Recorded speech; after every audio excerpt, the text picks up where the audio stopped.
that after you got enrolled in this dance class, that your performance as a person itself, helped overall. Yes. So I was a very quiet, shy kid in my school, mainly in my primary school, and I was only studying and going back, and come to school, go back. Hardly have any friends in my primary school. So for a personality like mine, having a space where I can express myself and be myself was very much needed back then. And I'm sure there are a lot of children in the school who must be feeling what I felt back then. So having that one thing for yourself is very essential, mainly during school, because that is where the foundation of your whole life is being built. Yes. And I observed that with regular practice of that, for me it was dance, for other person it can be any other activity, but a regular practice of that particular art form has helped me to do good in academics as well. Yeah. Surprisingly, I started getting good grades in my school. And I think it added a lot of confidence to talk and speak up. Right. So I think it's very simple. Yeah. Right? Rather than deciding what the child should be and should do, just expose him or her to anything and everything. Yeah. And let them find their own way. Let them pick. Yeah, let them pick. And while academics is great and we all say kya banega, kya karega, you're always thinking about his life, to what they are going to make out of it, how they're going to earn a living. Yes. But how many people today have quit their jobs, corporate jobs, because after going through the process of the grades and the universities and all, they don't want that. Some of them are gym instructors, some of them are freelancers. Some of them have taken into teachers, farming, photography, and it's beautiful, and they are enjoying it also. The answer today is skill sets. Yes. Develop skill sets, develop a good personality, develop confidence, develop that mind, develop that creativity. Yes. Just to give an example, there was one friend of ours, he used to travel because of his job. Yes. But she's always working. And I was like, now you've shifted about 10 cities, he's an army guy or whatever, and he has a job. Because of his job, he's getting transferred and he's moving cities for a job. But wherever he moves, you also have a job. Yes. She says, it's so simple. You just have to use your creativity and you can figure out wherever you are. What to do. That inner confidence, that inner strength comes when you are exposed to, and when you're exposed that you can do anything, and that comes with confidence. That inner confidence. You're not only developing the outer, you're developing the inner, right? Yeah. So, I mean, what you said is very beautiful, because if you give a child at an early age the confidence to do whatever, I mean, you don't have the fear that I have to be in this city or I have to be in this environment. Let me tell you, I was failing in all my exams. I couldn't even pass an exam. I was that bad. My mother said only one thing: failure is a stepping stone to success. If anybody says anything to you, say failure is a stepping stone to success. Failure is a stepping stone to success. Don't worry, failure is a stepping stone to success. My failures was my awards, my rewards, right? I never took it as a failure. I said, so what? And today everybody is failing. But don't be ashamed of it. Work upon it. So, and I think like what Anantha Anandha you're doing is, when you have an exposure to different art forms, and if that is your calling, you know where to fall back on, right? We are just encouraging people. We are here to develop their personality. We are not saying that you should become an artist, you should become an actor, you should become so and so. You may, because you have the skill set as well now, but this will help you in so many different parts of life. I think during COVID also, I think many people's inner talents came out. Absolutely. I think that's the biggest example that we all should go back and learn. But look at the rural part. Nobody gives importance to the rural children. Why can't they have such talent? And most of them, in fact, don't go after grade 10. Some of them go to colleges, some women children especially girls don't even... Girls, girls, they don't get an opportunity to go to college. They can become dance teachers, music teachers, they can... any of these. They can open up their creativity into knitting and so many other art forms. So how big is the team of Anantha Anandha, if I have to ask? Anantha Anandha is close to touching 70-80 teachers across 3 states, going to the 4th state now. So we started about 2.5 years back with about 3 teachers, and today we are about 70 teachers, and we see that this is going to grow in the next year as well. We are going to Maharashtra now, and there's Pune, Bombay, Thane. There we started with our own funds, putting things from our own pockets and paying teachers. Today we have partners.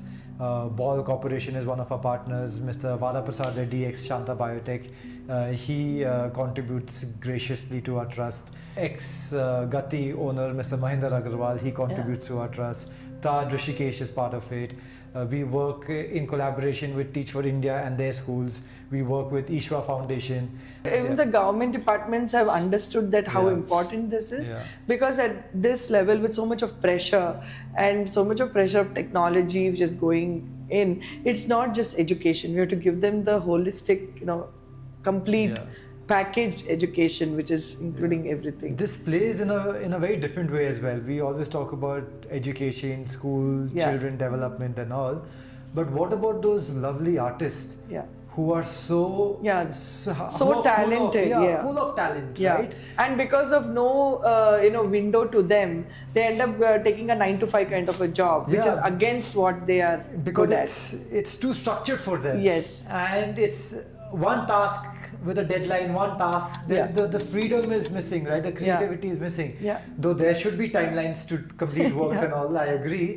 But not at it with a stick on your head, right? Which corporate world and today's world has examinations and reviews and so many other ways. Because many times what happens for parents, be it in small government schools or even in private schools, they are not able to take the kids to these kind of classes, because that becomes a question where both mother and father are working. So today every school can be a studio itself. So it's good that in schools itself, if you guys are working, I'm at leisure, because I know that my child loves dance or loves music. There is some good teachers who are available or who are being trained by some good institution, and they're teaching. They're right there. Now, as a mother, you are still working till 5 o'clock, 6 o'clock, 4 o'clock, and sometimes beyond. And sometimes beyond, and you're not able to go and pick up your child from school, and it's all the bus facilities that happen. Or even when this is more relaxing for me, because they're in a safer environment at school, and they also get to learn so many other things. So even when you reach home, you don't need to worry about how to go back to my child.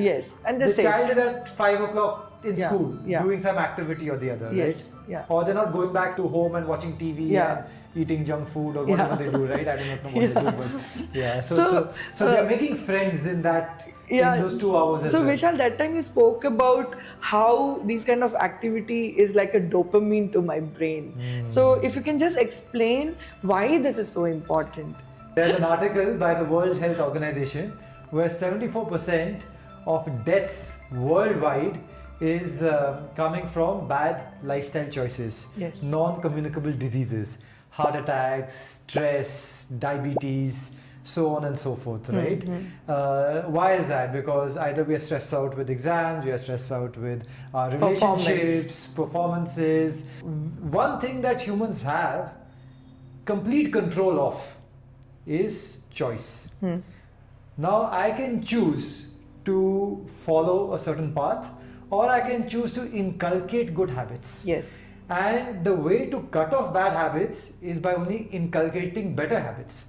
So all these art forms will definitely help. And even if you don't know how to dance, like ask all the non-dancers, right? When they go to a club and they dance, they just let go. And the fun that they have there is another level, right? So coming to question to you, Pooja, is like again the same question about performance or the dance. It's like it's a feel good. It's a high, when you do, and that it's a feel good of high, which is very positive.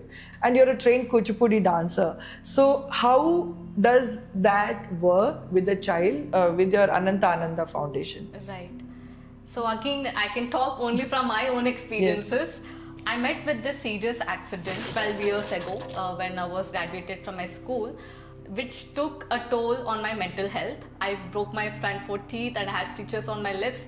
I thought I could not look like myself ever again. That itself was a big thing at that age. But because I had this foundation in performing arts back then, I took shelter in performing arts. Though I was not feeling well in my mind and also body, I picked myself up through dance. Yes. Because when you dance, you forget the world. Yes. When you dance, you don't see anything but just yourself. Yes. So I think having an art with you is a blessing. It's like a medicine when you need. Yeah. It's an activity when you want to, because it's a moment, right? You do not want to go to gym and exercise and lift weights. It's too intense for you. Yes, It doesn't. yes. It may not suit everyone. But art is something where it can work in various ways. It can work physical and mental health practice. It can also work, bringing discipline, focus, determination, Yes. those qualities in you. And it can become a skill for yourself to, now we are living in a digital era. And being an artist, I think itself is one of the big career option you can have in this age.